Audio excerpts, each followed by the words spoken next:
Idexport, la passion du sport, présente Sud Radio, 20h-21h, But Football Club, Lionel Rosso, Michel Moulin, Karim Zeribi. Bonsoir à tous, bonsoir à toutes, ravi de vous accueillir sur Sud Radio, votre émission préférée, le football, le jeudi soir à partir de 20h, avec une actualité débordante, car ce soir, en effet, c'est le match incroyable entre l'Espagne et la France, la Ligue des Nations, les demi-finales, et peut-être un match dans le match entre Lamine Yamal et Ousmane Dembélé pour l'obtention du Ballon d'Or. Ce sera l'une des thématiques de notre émission, on en parle dans quelques instants, mais je salue d'abord ceux qui nous accompagnent ce soir. Monsieur l'incontournable, la pitié du football, l'homme qui voit l'avenir, l'expertise parfaite, Michel Moulin, bonsoir. Merci. Non mais pas vous toujours. avez toujours raison, Michel. Qu'est-ce que je vous dis Sur Paris Saint-Germain, j'avais dit qu'il gagnerait pas. Il y a que Karim qui l'a dit. Quoi? Il gagnerait pas? Qui gagnerait la. Alors, puisqu'on vous entend, Norbert Sada, bonsoir, mon cher Norbert. Soyez le bienvenu. Il y a 7 mois. Oui, moi j'ai dit il y a 5 mois ici. Rappelez-vous, j'ai dit ils vont aller au bout. Ouais. Chaque fois, vous disiez non, attends le prochain match. Non, ils vont aller au bout. C'est fou quand même, ces déclarations intempestives de ces gens dans les médias qui se sont fait dans leur carrière précédente les croiser évidemment et qui ne sont jamais devenus professionnels comme Jimmy Algerino et qui après disent ouais, je l'avais dit, j'avais dit le PSG, j'avais dit tout ça. D'accord. Alors on va demander quand même. Je salue Karim Zeribi parce que lui, Karim, il a une thèse particulière sur ce match. Bonsoir Karim. Bonsoir à tous. Je sais que vous avez envie d'en découdre ce soir, Karim. Je le sais, vous êtes dans votre bonne ville de Marseille, dans notre bonne ville de Marseille, et il y a des choses à dire sur la finale de la Ligue des Champions. Ouais. Jimmy Algerino, bonsoir. Bonsoir. Moi, j'ai pris la place de Karim, parce que maintenant, comme j'ai l'étoile... Voilà. Donc voilà, j'ai pris sa place. Et vous étiez à Munich avec Vincent Guérin et d'anciens joueurs du Paris Saint-Germain. À jamais les seconds. Tout à fait. À jamais les deuxièmes, comme la une de la Provence, en effet. Et vous êtes dans tous les bons coups. Vous étiez même à Roland-Garros cet après-midi. Il a une vie incroyable, Jimmy Algerino. Avec nous également, et on parlera plus précisément de son actualité, de son activité, le magicien des ostéopathes. Je tiens à vous le dire, et je le dis parce qu'il est humble, et c'est moi qui le dis sans flagornerie. Olivier Bouillon est avec nous. Bonsoir, Olivier Bouillon. Bonsoir. Vous travaillez avec une méthode révolutionnaire sur les sportifs, le commun des mortels bien sûr, mais les sportifs et notamment les sportifs de haut niveau, le tennis et le foot, c'est votre affaire. Et on va en parler dans quelques instants. Vous allez commenter l'actualité aussi avec nous parce que vous avez votre petit avis, bien évidemment.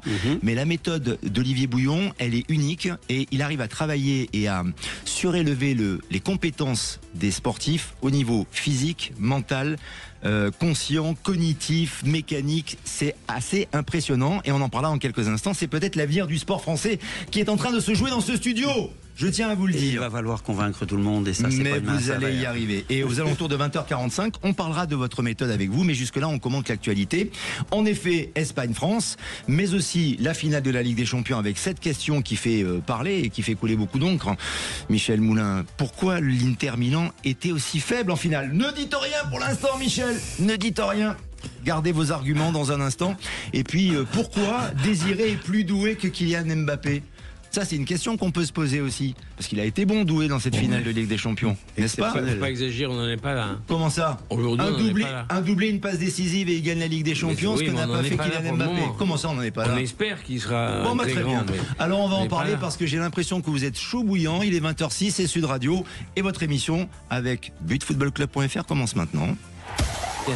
Sud Radio, 20h-21h, But Football Club. Avec, dans notre émission, donc, Michel Moulin, Karim Zeribi, Norbert Sada, Jimmy Algerino, Olivier Bouillon, pour parler de cette finale de la Ligue des Champions. Et une fois n'est pas coutume, je vais vous céder la parole pour commencer, Karim Zeribi, car nous avons eu dans notre petit groupe WhatsApp privé de l'émission quelques échanges. Et c'est vrai que vous avez été le premier, je le dis, à vous étonner de la faiblesse de cette équipe de l'Inter Milan en finale.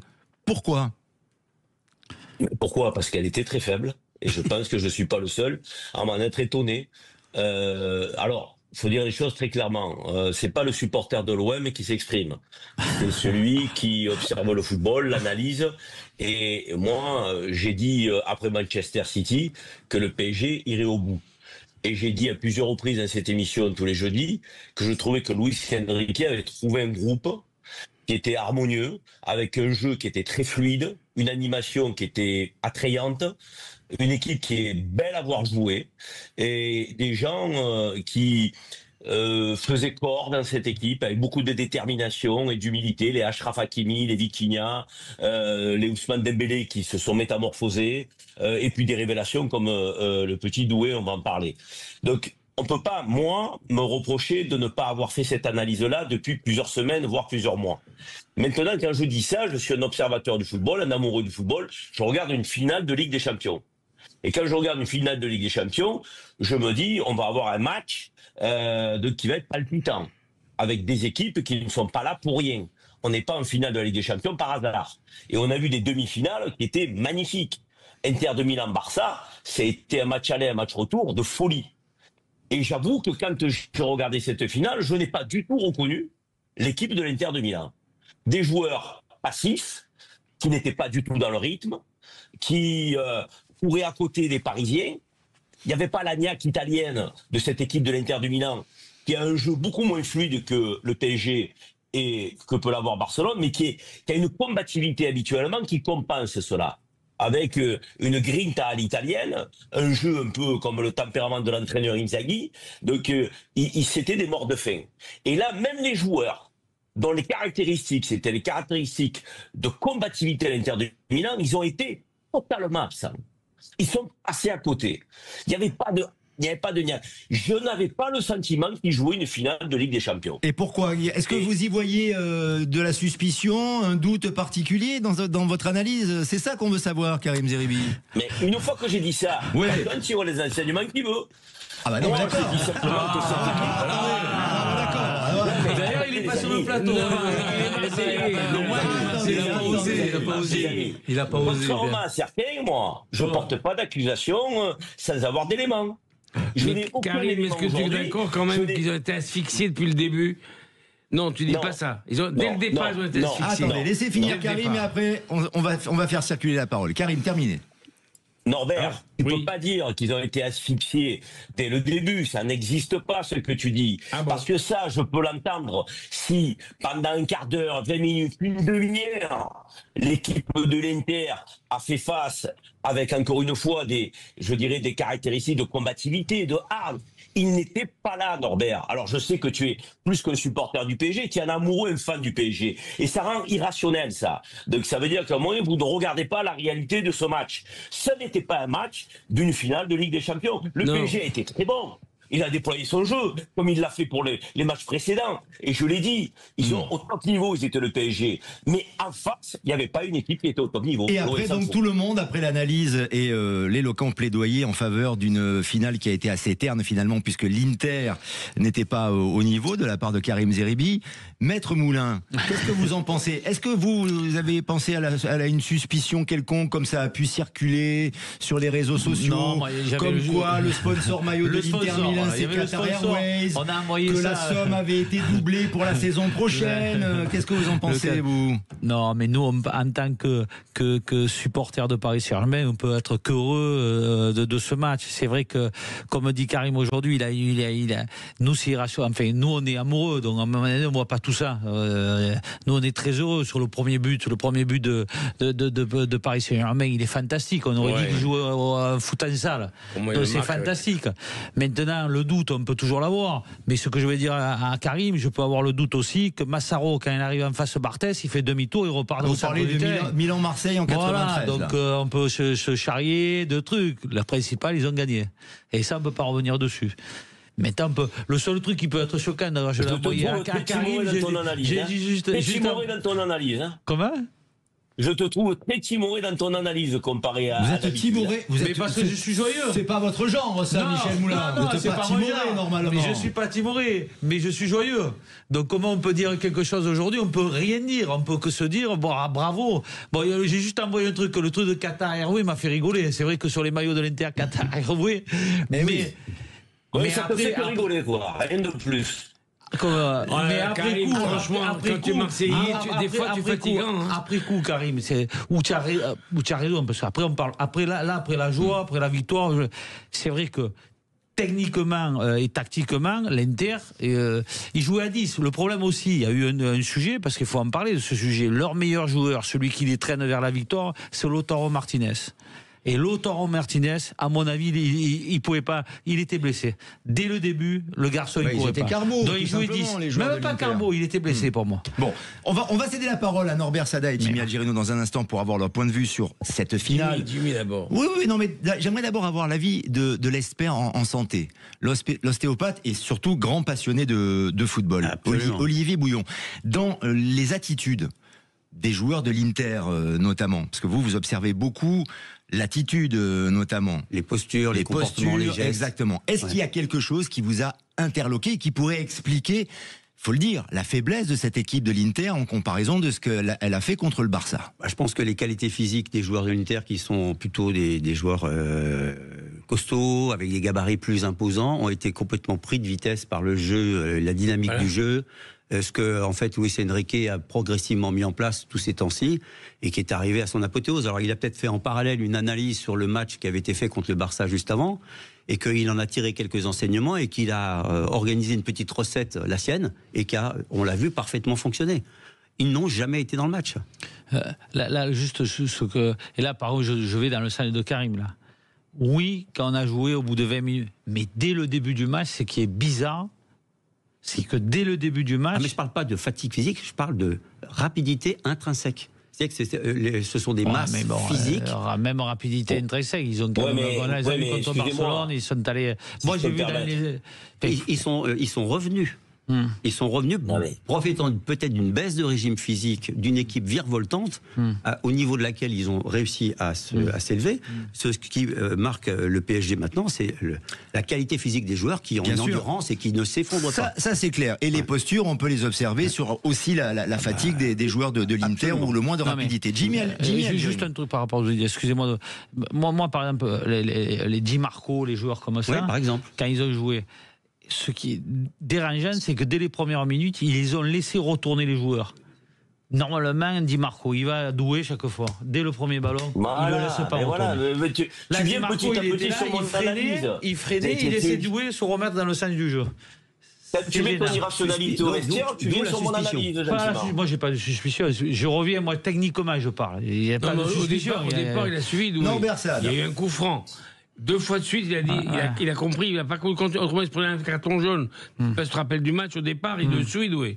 Et il fait faute sur lui 2 fois de suite. Après, il a arrêté, il a compris que ça n'allait pas bien se passer. Moi, j'aimerais avoir le sentiment de Jimmy Algerino, puisque vous étiez à Munich, c'est Jimmy. Un vrai joueur du PSG. Et c'est un vrai joueur du PSG, même si on a un vrai joueur, mais surtout un ancien dirigeant du PSG aussi dans ce studio. Donc voilà, il faut l'expliquer. Votre sentiment sur les déclarations, les analyses qui tergiversent et qui vont dans tous les sens. J'ai essayé d'être aussi brillant que Karim. Mais à l'inverse, c'est-à-dire que moi, étant au stade, donc j'ai vu déjà l'Inter de Milan, ils sont rentrés 1 heure avant sur le terrain pour s'échauffer. 1 heure avant. Ça veut dire quoi, ça? Mais par exemple, le Paris Saint-Germain sont rentrés quasiment un quart d'heure, 20 minutes après. Qu'est-ce que ça change? Ça veut dire que il y a le fait de vouloir en découdre rapidement et des fois peut-être laisser beaucoup d'infos. Laisser du jus avant même d'avoir commencé le match. Voilà. C'est possible aussi. Deuxièmement, par exemple, le fait que l'Inter joue à 3 derrière, à 3 défenseurs centraux, ça sert à rien. Il n'y a pas d'attaquants. Il n'y avait que des attaquants qui fuyaient. Donc déjà, c'est une grave erreur. Après, on parlait individuellement. Di Marco, il est complètement là sur le premier but. Totalement. Il remonte pas. Donc ça, c'est une erreur tactique. Ça veut dire qu'il s'aligne, sauf que Di Marco, en fait, ne s'aligne pas. Il y a ça. Il y a aussi Sommer, la tactique, vous le disiez, la tactique de Dembélé de presser sur Sommer pour l'éviter de relancer et de relancer bien parce qu'il a un bon jeu au pied. Au passage, Sommer, grand gardien, meilleur gardien européen, en 3 matchs, il prend quand même 11 buts. Hein. Voilà. Donc, juste au passage, ça c'est la statistique. Et pour terminer, sur le plan tactique et physique, je pense que, comme il s'appelle, Inzaghi, fait pas le match qu'il fait, que ça soit contre le Barcelone et contre le Bayern. Ça veut dire que les changements sont pas bons. Ça veut dire qu'il attend la mi-temps pour changer son système de jeu et de repasser à 4 derrière. Ça veut dire avec 2 latéraux. Et c'est là où je pense qu'en fait, ils ont perdu le match. Et puis surtout, toutes les équipes qui ont joué après avoir joué contre le Paris Saint-Germain, tous Ah ouais, on n'a jamais joué contre une équipe comme ça. Sauf que chaque fois qu'ils jouent contre eux, je pense que chaque équipe s'est dit, bon, nous, on va les taper parce qu'on a vu comme ça se passait. Sauf que sur le terrain, ça va à 10 000 à l'heure. Et puis surtout, techniquement, c'est très fort. Moi, ça ne m'explique pas, Karim Zeribi, cette apathie. C'est quand même une finale de Ligue des Champions, même si l'Inter a joué pour le titre qu'il n'a pas eu en Italie jusqu'à la dernière journée, même s'il y a eu beaucoup d'influx laissés lors de la double confrontation contre le Barça. C'est quand même une finale de Ligue des Champions. Je veux bien qu'il y ait 3-4 joueurs de l'Inter, Karim, qui soient fatigués. Mais toute l'équipe, Karim Zeribi, toute l'équipe était apathique. Non mais il y a 4 Parisiens sur le plateau et mon idée c'est pas de les convaincre, je les convaincrai pas. Donc et tu peux leur dire n'importe quoi, ils seront pas convaincus.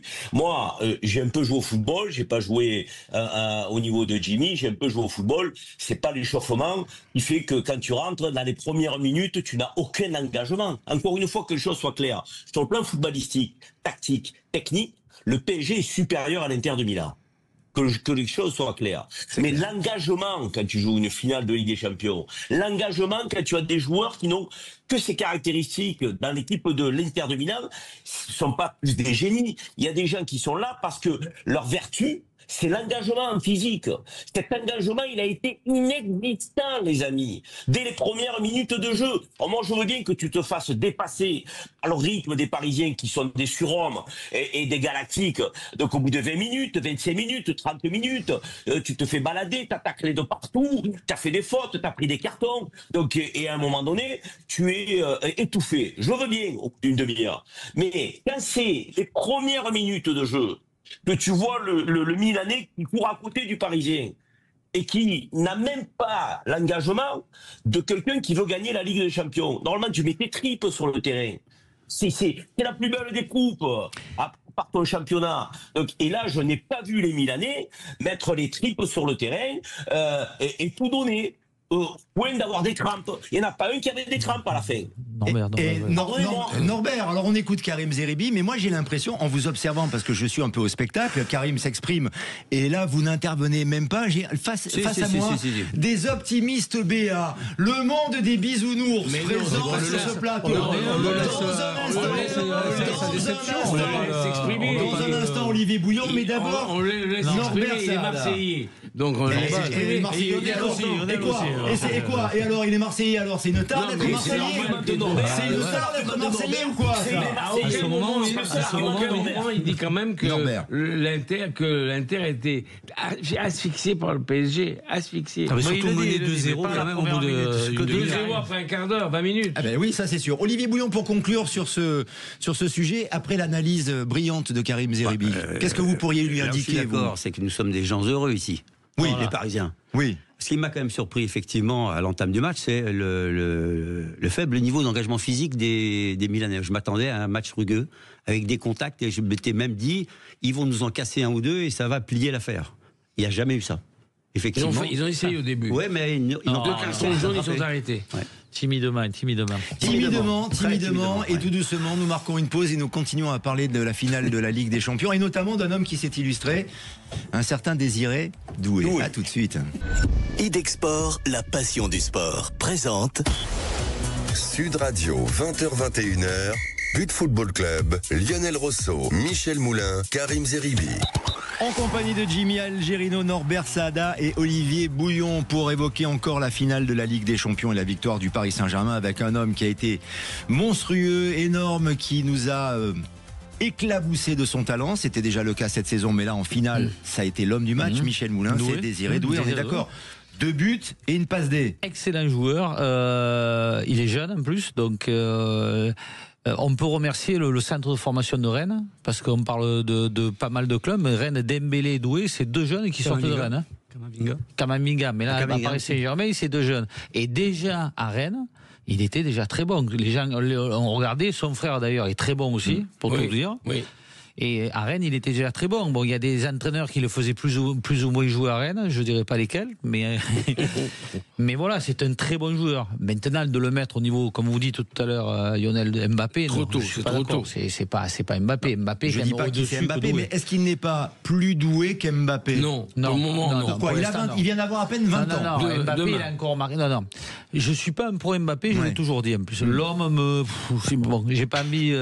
J'ai même pas envie de le côtoyer. C'est pas. Vous voulez pas manger avec Zidane, lui. C'est pas. D'accord. Mais les qualités de Mbappé, il a encore marqué 40 buts cette année. Il faut arrêter. On peut pas critiquer Mbappé. Je dis pas qu'il est pas bon. Voilà, c'est un mec. Je dis juste que Doué est peut-être un peu plus talentueux en marge de progression.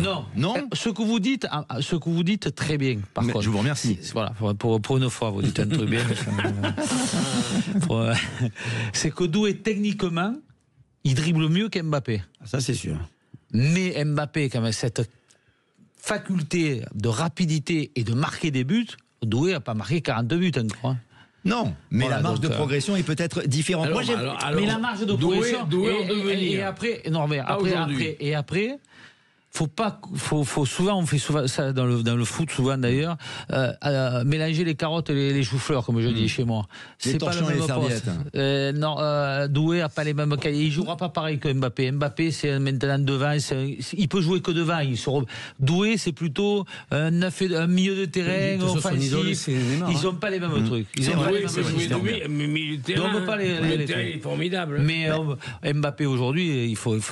Permettez-moi d'avoir peut-être un regard un petit peu différent, car je me suis entretenu avec Olivier Bouillon cette semaine, j'ai eu ce plaisir-là, et par rapport à sa manière d'appréhender, de voir les choses, vous allez peut-être nous expliquer, Olivier Bouillon, et ce sera le début du décryptage de votre méthode, vous pouvez dire peut-être que Doué a encore une marge de progression importante et qu'il est libéré dans son talent, tandis que Mbappé, alors que son talent est immense, est peut-être en train de plafonner. C'est un petit peu mon Pourquoi avis. Pourquoi, Olivier Je pense qu'il s'est un petit peu enfermé dans un système de jeu qui était basé sur des équipes qui lui ouvraient des espaces où il pouvait exploiter sa vitesse, qui est indéniable. Il a des qualités athlétiques indéniables. Il a un pied magique. Mais je trouve quand même que on s'attendait à le voir avancer, aller un peu plus loin. Un petit peu comme l'avait fait Cristiano Ronaldo, des choses comme ça. Docteur, sans vous embêter, il a marqué encore plus de 35 buts cette année. Oui, mais combien de ballons moi j'aimerais, sincèrement, autour de la table, j'aimerais avoir que des joueurs qui baissent de rythme, qui me marquent 37 buts. Sur la marge de progression, Michel. C'est comme souvent. D'accord. Moi, je reviens toujours au business. J'aime bien revenir au business. Ça. Quand on me dit le vendeur, il est difficile à gérer. Ouais, mais c'est notre meilleur vendeur. Ouais, mais il est moins bon. Non, mais c'est lui qui fait le plus de chiffre d'affaires. Voilà, je préfère celui-là. Mais ça, c'est un point de vue. Michel, si on fait un constat, vous voyez, c'est une conversation qu'il pourrait y avoir entre Dembélé et Mbappé qui se connaissent bien à Clairefontaine avec l'équipe de France. Où Dembélé lui dit, t'as vu, on a gagné la Ligue des Champions. Et Mbappé, il lui répond, mais qui est le Pichichi? Pichichi, c'est le soulier d'or, le meilleur buteur européen. Il dit oui d'accord, mais nous on est champion d'Europe. Oui, champion d'Europe comme tous les autres joueurs remplaçants du PSG, le groupe, etc. Mais qui est Pichichi? Le Pichichi, oui, ben c'est Kylian Mbappé. Mais la marge de progression. Là, il faut aussi. Là, on parle d'une équipe ou d'un joueur. Ah, mais on est bien d'accord. Mbappé, c'est le joueur et c'est le. Exactement. Mbappé. Non, mais Mbappé, Jimmy Algerino, c'est un joueur. C'est un joueur individuel dans un sport collectif, tandis que Doué, lui, se fond dans le collectif directement. Oui, mais non, mais quand on sait que par exemple Mbappé, sa référence c'est Ronaldo, donc effectivement avec Mbappé peut faire gagner un match tout seul, alors que Doué c'est plutôt Neymar. Voilà. C'est Neymar. Donc Neymar c'est plus dans une équipe. On le voit sur les buts qu'il fait. Il dit que son idole c'est Neymar. C'est complètement différent. Mais Mbappé tout le monde dit qu'il va gagner le PSG en finale. Lionel, tout le monde dit aujourd'hui Mbappé c'est bien. Mais qui nous dit qu'un Paris Saint-Germain aurait été pas plus fort avec Mbappé? Personne ne le sait. Ça. Oui, mais qui vous dit que le PSG aurait gagné la Ligue des Champions avec Mbappé s'il était resté? Personne ne le sait, mais on peut en douter. Karim, il nous reste une petite minute. Je vous laisse essayer de synthétiser votre propos et on reprendra après. Vous savez que j'ai une page de pub. Mais tu n'avais qu'à monter à Paris. Voilà. J'ai une page de pub à faire avant 20h30. Donc si jamais vous êtes trop long, je vous coupe et après je vous donne la parole après la pub. Allez-y. Alors déjà, je trouve que ce garçon porte très bien son nom parce que il a des qualités intrinsèques qui sont hors du commun. hors du commun. C'est un garçon qui est technique, très technique. Il a une maîtrise du ballon qui est assez fabuleuse. C'est un garçon qui a une très belle vivacité de mouvement, vivacité d'action, vivacité de... Donc, c'est un garçon qui va vite. Donc, et puis, c'est un garçon qui a une audace terrible. On le sent quand il rentre sur le terrain. À 19 ans, avoir autant d'audace, ne pas être paralysé par l'enjeu, par, je dirais, l'importance d'une finale. Il était à l'aise. Il a décidé de jouer cette finale comme il jouait à l'entraînement. Donc, et ça, c'est les caractéristiques d'un garçon qui n'a peur de rien. Après, je pense qu'il faut raison garder. La carrière d'un joueur de football, elle est séquencée aussi par son évolution. Il y a des joueurs qui partent très fort, mais qui à un moment donné ne franchissent pas les paliers qui nécessitent de faire partie des plus grands. Et puis il y a des joueurs qui vont monter crescendo et qui vont atteindre le plus haut niveau. Voilà. Et je pense que Doué, on ne peut pas dire ce que sera sa carrière. Mbappé, c'est un joueur extraordinaire. Et il est dans la première catégorie que vous venez de citer. Et vous êtes très sévère avec lui quand vous le jugez sur sa première saison au Real de Madrid. Ce garçon, il va exploser. On en parle dans un instant. Plus grand joueur du monde. À tout de suite. Idexport, la passion du sport, présente Sud Radio, 20h-21h, But Football Club, Lionel Rosso, Michel Moulin, Karim Zeribi. Avec Norbert Saada, Jimmy Algerino et Olivier Bouillon pour nous accompagner. Et Jimmy Algerino qui a l'habitude de placer un petit tacle par émission comme il le faisait par match. Mais si Jimmy, c'est vous ça. Avec Karim, pas avec Karim. Vous preniez jamais de carton jaune quasiment, mais le tacle vous les mettiez quand même. Allez-y Jimmy, je disais juste, j'en profite pour dire que Karim a encore mieux expliqué que moi tout à l'heure les raisons pourquoi l'Inter a eu du mal. Ils ont été quasiment inexistants, parce que quand on joue face à des extraterrestres comme Doué et d'autres joueurs, on ne peut rien faire. Et on ne peut que les regarder. Voilà. Donc merci Karim. Merci Karim. Il n'a pas joué à tous les postes. Merci Karim. Non mais il y a Doué, il y a Vitinha, il y en a d'autres. Donc merci Karim. Karim Zeribi. Tu sais ce qui me fait de la peine, c'est que tu sais que je t'aime beaucoup. Je t'aime beaucoup. Non, mais je t'aime beaucoup parce que tu es un garçon qui habituellement est très lucide, très objectif. Et là, tu perds toute objectivité. En plus, quand je parle d'engagement, tu es mieux placé que quiconque pour parler d'engagement. Tu étais un défenseur, frère. Normalement, tu n'aurais pas laissé, et si tu avais été à la place des Milanais, le joueur du Paris Saint-Germain toucher le ballon sans le faire voltiger au risque de prendre un carton jaune dans les 10 premières minutes. Et ça n'a pas été le cas. Tu pourrais au moins le noter, le remarquer. Ils étaient passifs, ils étaient amorphes, les joueurs de l'Inter de Milan. Et ça, c'est pas normal pour une finale, Jimmy. Reconnais au moins ça, Voilà. Pas de carton rouge à 4-0, frérot. Champion, mon frère. Frérot, 4-0, c'est vrai qu'au moins un carton rouge aurait été... Ça, c'est possible. Michel Moulin, on en revient à Dembélé, parce qu'il faut le citer, il a été très régulier. C'est même révélé, je trouve. Il est monté d'un cran cette saison. Et il est candidat depuis de nombreux mois au Ballon d'Or. Mais en face de lui, il a gagné la Ligue des Champions, Dembélé. Il y a Lamine Yamal qui lui, mais n'a pas gagné comme Dembélé, sauf que c'est un joueur. Mbappé aussi. C'est un joueur magique. Et il y a Mbappé, si on veut. Est-ce qu'il y a la confrontation ce soir peut jouer? Dembélé, si on parle le cas de Dembélé, il est comme Paris Saint-Germain. Il est monté en puissance comme Paris Saint-Germain. Moi, je trouvais ce joueur talentueux mais bête. Quand il fallait centrer, il tirait au bas. Quand il fallait tirer, il centrait. Enfin, il tirait dans le... Il savait pas. Et d'un seul coup, et là, c'est bien de vous avoir, docteur, là-dessus. Psychologiquement, ce garçon a commencé à marquer et il s'est dit dans son esprit, je peux marquer des buts. Et à partir de ce moment-là, il a commencé à être en confiance et inarrêtable parce que il est rapide, il est technique, il a beaucoup de qualités. Les deux pieds. Alors maintenant, si vous me dites, est très important pour Paris Saint-Germain, parce que vous l'avez dit tout à l'heure, comme il est très rapide, il va mettre la pression sur les gardiens de but, parce qu'aujourd'hui, malheureusement, et ça c'est une hérésie pour moi, un gardien de but doit être très bon des pieds, même s'il n'arrête plus le ballon, l'important c'est qu'il soit bon des pieds. Ça, il est plus souvent appelé là que dans les il a harcelé pendant tout le match. Voilà. Ce que je dis aujourd'hui, si vraiment on a envie de parler de ça, pour moi, Lamine Yamal est plus talentueux que tous les autres joueurs. Pour moi, Lamine Yamal, c'est... Mais par rapport à la saison de Dembélé, comme Lamine Yamal, à mon avis, va le gagner derrière si... La tête suit derrière, comme j'ai toujours dit, va le gagner, à mon avis, 4-5 fois d'affilée. Dembélé, cette année, doit avoir le ballon d'or. Olivier Bouillon, par rapport à votre science et votre protocole d'ostéopathie révolutionnaire, la différence entre Dembélé et Lamine Yamal, elle se situe où? Et avez-vous le sentiment que effectivement Dembélé a réussi à percer ce plafond de verre qui l'empêchait peut-être de devenir un très grand joueur? Alors je pense que ce que Luis Enrique a compris, c'est qu'il l'a fait changer de système de jeu et de poste. Il a donc, je pense, répondu à l'une des failles de la lecture du jeu de Dembélé, qui avait une vitesse incroyable et qui faisait des débordements sur l'aile droite, mais qui très souvent allait s'enfermer dans l'angle à droite et qui il justement... dit lui-même, il dit m'avoir mis au centre permis de me concentrer et d'arriver moins fatigué pour tirer. Oui. Avant, il disait je fais tellement de courses que j'arrivais très fatigué pour tirer. Mais moi, c'est pour ça que Deschamps le met sur le côté droit. Enfin, Algérino, il faisait des courses, il n'était pas fatigué quand il avait bien centré.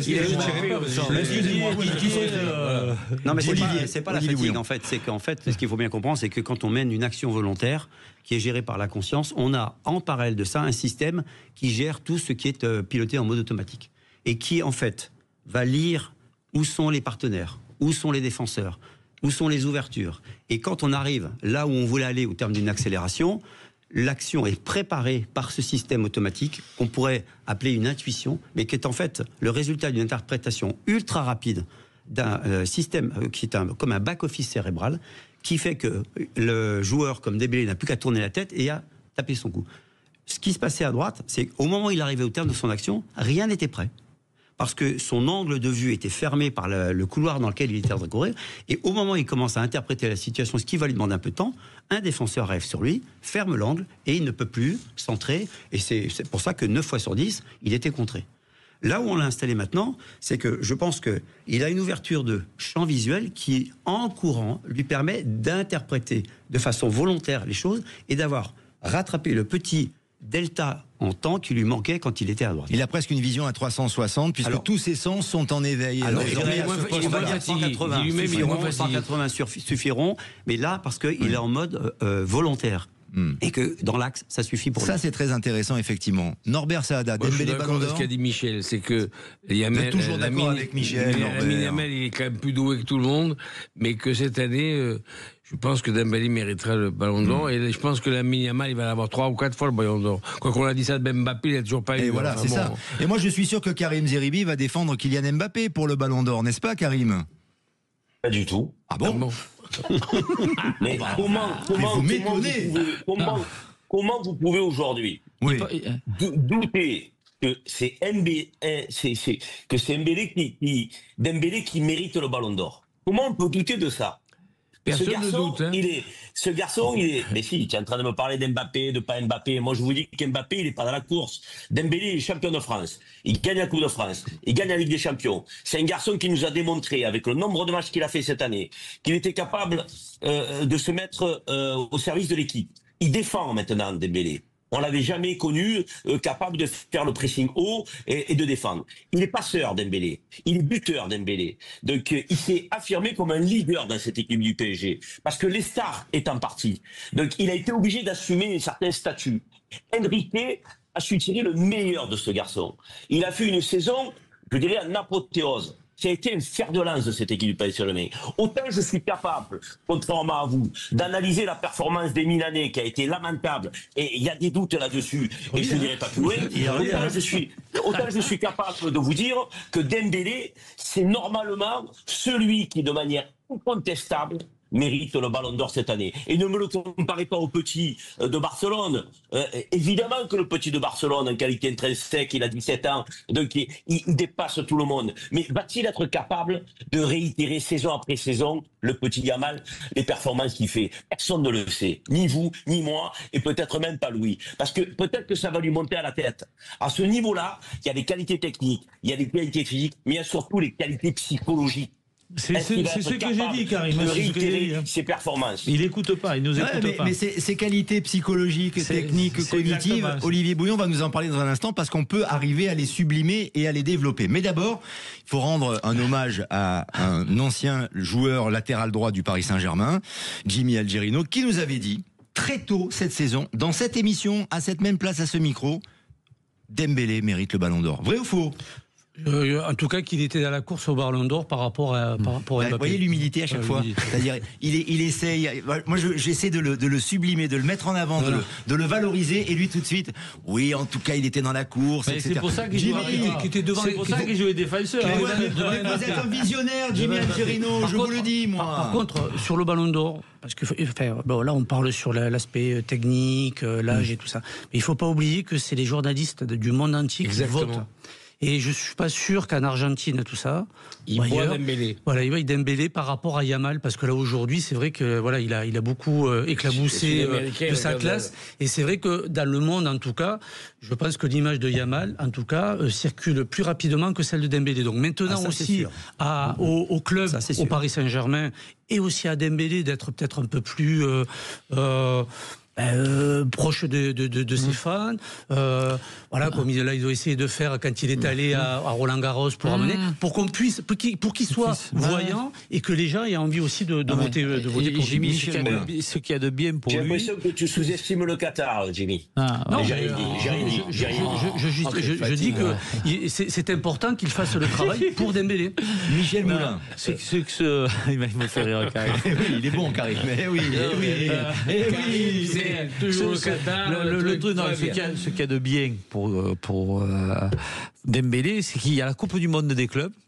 Paris Saint-Germain et Barcelone n'y est pas. Et Barcelone. Là, il doit se montrer, là. Par rapport à ce que tu viens de dire, les journalistes vont voir la Coupe du Monde. Là, s'il fait une grande Coupe du Monde des clubs, il sera Ballon d'Or. Vous pensez que ça peut avoir une incidence, ça, la Coupe du Monde des clubs? Bien entendu. C'est pas une compétition. Non, ça va prendre. En plus de Barça, elle joue pas. Ils vont le voir. Mais les journalistes aiment partir en vacances, les gars, ne l'oubliez pas.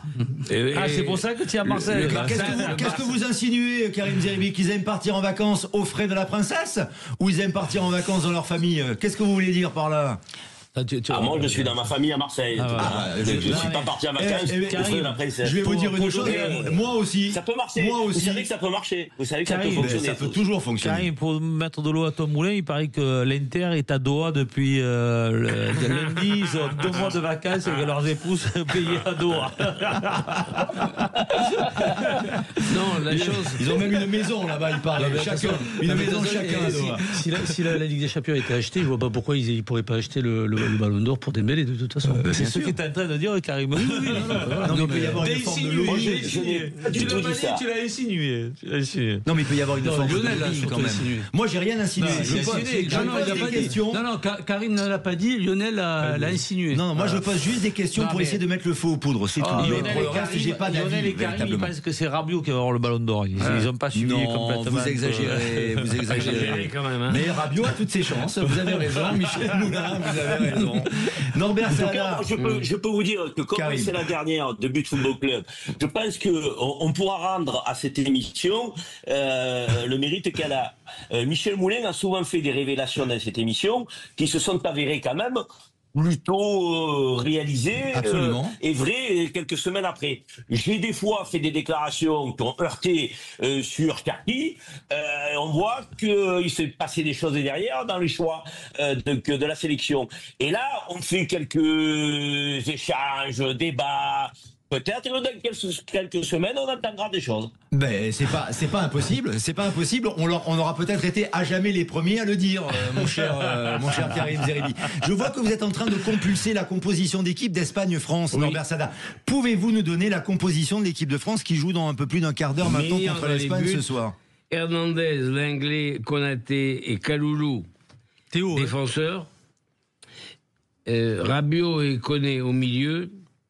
Cissé en numéro 2, à grand bassin Griezmann, Doué d'un côté, Dembélé de l'autre et Mbappé devant. Pas Cissé, Olysée, oui. Oui, Olysée, parce que Djibril Cissé, il a... Cissé, je dis Olysée. Olysée, ah bon d'accord. Le seul truc il a fait son jubilé la semaine dernière. Là, je vous le redis, qui serait une injustice énorme que Cherki le fasse rentrer 1 minute pour qu'il soit bloqué en équipe de France. J'espère qu'il va le faire jouer 30 minutes ou pas le faire jouer du tout. Et qu'est-ce que tu penses du Kaloulou droit pour qu'il ait la possibilité de jouer avec l'Algérie si jamais il n'est pas... Il joue pas avec l'équipe de France. L'Italie. Ça serait encore une chose, déjà que je veux pas le voir, ce Deschamps. Ça serait encore une catastrophe. C'est vrai que Cherki, ça sonne italien quand même. Cherki, Algerino, Rosso, Zeribi. Vous voyez, il n'y a que des Italiens dans ce studio-là. C'est ça qui est formidable. Saada, c'est méditerranéen. Mulino. Stamenia. Mon deuxième nom, ma mère était napolitaine. Moi. Ma grand-mère, comme quoi la Méditerranée, c'est ça qui est formidable. Ma grand-mère chinoise ne parle pas français. Quelles sont vos origines, Olivier Bouillon, vous? Savoyard. Oh, ça y est, il en fallait un qui soit pas comme nous, alors. Savoyard. On va se retrouver dans un instant, 20h45. On va converser avec Olivier Bouillon et cette méthode révolutionnaire en matière d'ostéopathie pour améliorer les performances des sportifs. Et mon dernier petit coup de gueule pour faire plaisir à tout le monde. Reims descend en Ligue 2. Et oui. Et ça me fait plaisir. Battu en barrage. Pourquoi ça vous fait plaisir? Il a dit au début. Je l'ai dit il y a 3 mois, quand vous avez un président aussi mauvais, ben vous descendez en Ligue 2. Son fils est directeur sportif. Enfin, il y en a toute la famille Caillot. Ouais, mais tu peux pas te réjouir. Oui. Tu peux pas te réjouir pour les Rémois, pour les amoureux du football, pas pour eux, pour les amoureux du football, c'est mythique dans notre pays. Pour des mecs comme ça, Karim, des gens comme ça, qui ont voté la brune, qui ont poussé les droits télé dans le mur, des mecs comme Caillot, ils doivent partir du football français. Partir du football français. Ils doivent partir du football français. Je ne dirais qu'une chose, vive le football champagne. À tout de suite sur Sud Radio. Idexport, la passion du sport, présente Sud Radio, 20h21h, But Football Club, Lionel Rosso, Michel Moulin, Karim Zeribi. Jimmy Algerino, Norbert Saada et notre invité Olivier Bouillon, ostéopathe, et j'ai coutume de le dire, c'est votre humilité qui est touchée directement. Non, mais c'est vrai, lui aussi, absolument, parce qu'il est très très humble. C'est un magicien, Olivier Bouillon, parce que depuis des années et des années, je vais tout vous dire, c'est Vincent Guérin qui m'a parlé d'Olivier Bouillon. Vincent Guérin, ancien joueur du Paris Saint-Germain. Magicien aussi. Et magicien aussi. Et Olivier Bouillon a réussi à guérir Vincent Guérin, qui n'arrivait pas à guérir notamment une douleur à la fesse, malgré le staff du Paris Saint-Germain à l'époque. Michel Moulin. Beaucoup d'humilité, vous avez dit, pour tout le monde. Pour tout le monde, absolument. Oui, pour tout le monde. Mais pour vous aussi, Michel. J'ai dit. Pas pour Karim. Non, mais pour Karim aussi, bien sûr. On m'appelle IBM, moi, en plus. Pourquoi? Intelligent, beau et modeste. Alors j'ai demandé au docteur si on pouvait me soigner. J'ai dit toutes les filles. Non, ça se soigne pas derrière. Ça peut pas se soigner. Laissez-moi. Ne me soignez pas. Laissez-moi. Ça peut pas se soigner. Non, on en revient à Olivier Bouillon parce qu'il faut que sa méthode soit connue parce qu'elle est révolutionnaire, parce qu'elle peut changer beaucoup de choses et elle peut surtout changer la vie de vos patients, mais surtout la carrière des sportifs de haut niveau, Olivier Bouillon. Pourquoi? En essayant de vulgariser pour que tout le monde puisse comprendre, votre méthode peut arriver à faire progresser des sportifs qui ont déjà un très grand talent. Alors, le talent, c'est un potentiel au départ, dans lequel on va puiser et dans lequel on va évoluer avec les entraînements, la technique, la construction mentale, etc. On s'est rendu compte que des gens qui avaient laissé miroiter des choses extraordinaires, à un moment donné, butaient et plafonnaient et n'arrivaient pas à passer le cap qu'on espérait d'eux. Le cas de joueurs de tennis comme Gasquet, par exemple, ou même des joueurs contemporains comme Zverev, on a Tsitsipas, on a Nick Kyrgios. Ou certains footballeurs. Ou certains footballeurs qui en fait, avaient laissé vraiment miroiter quelque chose d'extraordinaire et finalement, ils s'enferment dans une limite qu'on n'arrivait pas à très bien comprendre. Alors en fait, il y a deux aspects qui sont en parallèle. Il y a un côté physique, le potentiel athlétique, et on a un côté qui est ce qui gère les émotions, le mental, le choix des stratégies, l'adaptation à des inattendus, etc. Et en fait, on sait que tout ça est pris en charge par des fonctions qui se développent avec la croissance et qui sont en fait le résultat d'un assemblage de structures. Quoi que le corps produise, tout passe par des structures physiques. Même penser, même construire des raisonnements, gérer des émotions, ça passe par une structure physique, c'est le cerveau qui, avec des réactions électriques, chimiques, etc., génère tout ça. Aujourd'hui, les recherches qui ont été menées par des gens dans le monde entier nous ont montré que la qualité du déploiement physique de ces structures est un facteur déterminant de ce qu'elles vont produire. C'est-à-dire que nous pensons bien, nous ressentons des émotions adaptées aux situations, pourvu que le cerveau correctement installé, correctement connecté, fasse une lecture réaliste des situations. Et pour ça, il a besoin d'être alimenté par des systèmes opérationnels. C'est là que vous intervenez avec une manipulation, notamment au niveau du crâne. Alors, pas sur le crâne, c'est-à-dire qu'en fait, le corps se déploie dans un espace qui est défini par les liens qui unissent entre toutes les structures de l'organisme. On a des liens entre les os, entre les organes et les os, entre les vaisseaux et les structures que ces vaisseaux vascularisent, les nerfs, etc. Cet ensemble de liens définissent un espace dans lequel, pendant la croissance, nous allons déployer l'ensemble des systèmes dont je parlais tout à l'heure. Ces liens assurent donc la cohésion de l'organisme, mais on sait aujourd'hui qu'ils ont un deuxième rôle, c'est qu'ils sont en charge de sa protection. C'est-à-dire que quand votre cerveau voit arriver une menace, ou quand vous ressentez un choc, un traumatisme, l'ensemble des liens d'un seul tenant va se replier sur lui-même pour en fait permettre à l'organisme de faire front à ce qui s'annonce. Cette parade est parfois suffisante, parfois pas, effet de surprise, violence de l'événement, etc. Auquel cas, une déformation va s'installer dans le système. Vous redéployez, les liens se libèrent, mais du fait de la violence de l'événement, une petite déformation va persister et va modifier l'espace dans lequel se déploie l'ensemble des structures. Ce sera un facteur limitant des fonctions musculo-squelettiques, organiques, cognitives et émotionnelles, parce que les assemblages n'auront pas optimisé leur développement. Et là, on va trouver le facteur limitant et l'existence des plafonds de verre, parce que toutes nos capacités, qu'elles soient physiques ou mentales, reposent sur ces systèmes. Vous parlez de croissance, Olivier Bouillon, donc ça veut dire que vous intervenez sur des enfants, des adolescents qui ont un potentiel, mais est-ce que vous pouvez intervenir également sur des sportifs qui sont en activité, dont la croissance est terminée? Absolument. C'est-à-dire comment faites-vous? C'est-à-dire qu'en fait, il faut faire un état des lieux de l'équilibre physique de ces liens, qui en fait ont laissé une empreinte qui est la somme des petits systèmes résiduels que le corps n'a pas su évacuer et avec lequel nous vivons tous et que nous accumulons au fur et à mesure de notre vie. Ces systèmes sont des modifications actives de certains types de tissus qu'on connaît beaucoup mieux grâce à des travaux qui ont été menés et qu'on sait aujourd'hui donc interpréter et qu'on peut neutraliser. Ce faisant, on libère des espaces. Alors certes, la croissance est terminée, mais ce qui est important, c'est la restauration de la qualité mécanique de l'ensemble. Ce qui partant de là, au niveau physique, quand vous êtes dans un état modifié et que vous êtes debout, la gravité vous impose des règles si vous voulez tenir en équilibre. Donc vous allez être obligé d'ajouter à ces déformations des corrections musculaires qui sont gérées par le cerveau. Vous avez donc une force qui vous déforme et une force qui vous corrige. Donc vous êtes pris, vous, entre deux forces. Un sportif de haut niveau qui a un potentiel athlétique va voir le niveau maximal qu'il va atteindre dégradé par l'assemblage de ces forces, qui sont d'abord coûteuses en énergie, qui limitent l'accès au potentiel optimal et qui vous entraîne une perte d'endurance, une fatigue, un risque de blessure et qui va gêner la récupération. Et voilà pourquoi il n'atteint pas sans doute les trophées, le palmarès auquel il était destiné. On peut buter là-dessus sur le plan physique. Alors ce qu'on sait et qui est très intéressant aujourd'hui, c'est que les gestes font partie des activateurs qui vont permettre au cerveau pendant la croissance de mettre en place tous les réseaux neuronaux et les connexions dans le cerveau qui vont permettre au cerveau d'avoir l'agilité nécessaire. On en parlait pour Ousmane Dembélé tout à l'heure, c'est-à-dire d'avoir ce pilote automatique qui, en parallèle de vos activités conscientes, prépare tout ce qui est à venir en un temps ultra rapide. Et alors ce que je précise, c'est que Olivier Bouillon est l'un des rares, voire peut-être le seul, mais je sais que vous essayez de former des confrères également à votre méthode. C'est une méthode aujourd'hui que Olivier Bouillon dispense évidemment en tant qu'ostéopathe, en tant que praticien, mais pour l'instant, dans des fédérations, dans des clubs, on est encore sur des méthodes archaïques, alors qu'on pourrait progresser beaucoup plus vite et qu'on pourrait gagner beaucoup plus en termes de performance, en termes de trophées. Je céderai la parole à Jimmy Algerino parce que le lien entre l'ostéopathe, le médecin et le sportif est très important. Mais je crois que vous vouliez intervenir, Karim Zeribi, sur les déclarations passionnantes d'Olivier Bouillon. On vous écoute, Karim.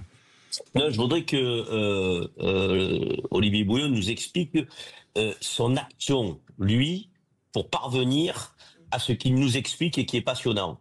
Et qui nous indique effectivement les facultés du corps humain, qui est assez exceptionnelle, mais la manière aussi dont il peut se dégrader. Quelle action vous portez concrètement? Physiquement, qu'est-ce que vous faites avec vos mains, quoi, en gros? C'est ça que demande Karim. Oui. Alors, Olivier Bouillon. Physiquement, c'est pas simple. C'est-à-dire que c'est pas très compliqué. C'est-à-dire qu'en fait, lorsqu'on allonge un patient, son corps libéré de la gravité relativement, il est porté par la table. Les corrections qu'il avait mises en place debout s'éteignent, elles ont un coût, le cerveau les débranche. Le corps se détend et se détendra là où il est libre. Là où il est bridé, on va voir apparaître des attitudes prises à l'insu de la personne, qui sont le reflet des tensions qui perturbent son espace corporel. Ce sont ces tensions qu'il va falloir corriger. Alors, on s'est dit, c'est fermé. Tout le monde fait ça aujourd'hui. On tire dessus pour ouvrir et on renforce les haubans opposés pour permettre au système, grâce à une force musculaire correctrice, de changer sa posture. C'est une erreur sur le fond, parce que ces attitudes de protection et ces fermetures sont les empreintes résiduelles de mécanismes de protection. Quand vous tirez sur un truc qui se protège, on s'en est très vite rendu compte, vous renforcez le processus. Ce qui veut dire qu'il y a un sentiment de liberté immédiat, de confort, qui peut durer quelques jours, mais pas sur le long terme. Donc en fait, c'est une force qui vient de l'intérieur. On s'est dit comment la neutraliser. Entre 2 points, vous avez une tension. Si vous rapprochez les 2 points, la tension diminue. C'est ce qu'on fait en créant des pressions qui modifient la position relative de l'ensemble des structures concernées, jusqu'à effacer la tension résiduelle. Et à ce moment-là, on assiste à une réaction qui est assez extraordinaire, c'est que les tissus retournent à leur calibrage d'usine d'origine. Et si on met ça à disposition des sportifs de haut niveau, des clubs, vous allez voir que ça va être décuplé en termes de performance. Je vous cède la parole, Michel Moulin, dans un instant. Mais d'abord, Jimmy Algerino, vous avez été sportif de haut niveau, mais vous continuez à entretenir aussi une relation avec un ostéopathe magique aussi, j'ai envie de dire, à Toulouse notamment. Et ça, cette relation, elle est importante aussi, parce que quand il y a une compréhension... Il s'entendrait bien, c'est Frédéric Brouet, d'ailleurs, qui était au Castres Olympique, et qui aujourd'hui s'occupe de joueurs comme Dupont, Ramos, tous ces joueurs-là. Et effectivement, moi, je l'ai connu qu'après ma carrière.